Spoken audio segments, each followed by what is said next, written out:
Arriving in London, found to have shut down Parliament unlawfully, Prime Minister Boris Johnson shut himself in. As Parliament returned to work, they've indoctrinated you. It's not true what you're saying. Outside, the Brexit divide was on full display. I want to get that lot to understand we are leaving the EU. I hope that people are forced to compromise a little bit more. From frustration and uncertainty here on the street, inside Parliament resumed right where it left off, agonizing over Brexit, now with just 5 weeks to go. Order! It got nasty quick. Government and opposition MPs arguing over the court ruling. Johnson absent.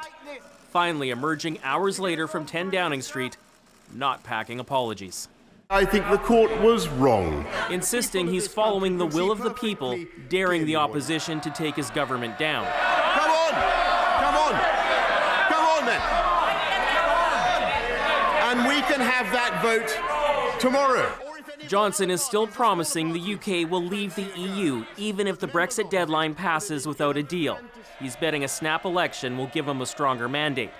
The opposition wants no deal off the table. Get an extension and let's have an election! There's the stalemate. What next? What now? It's impossible. Experts say expect it to last. The strategy of the Labour leadership is basically to keep the Prime Minister hanging, looking powerless for as long as possible. Boris Johnson is in office but not in power. After all of this, Johnson faces the same problems, no sure way to deliver Brexit, and a parliament that won't support him. Cameron McIntosh, CBC News, London. Johnson also faced a barrage of criticism for invoking the late MP Joe Cox to defend Brexit. Cox was killed in a politically motivated attack prior to the 2016 Brexit referendum.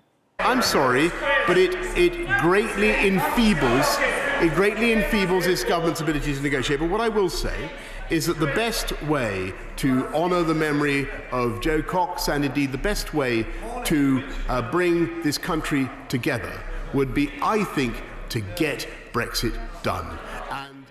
Johnson was also challenged for using words like betrayal and traitor, the opposition arguing the inflammatory language is especially dangerous because many of them face threats and abuse.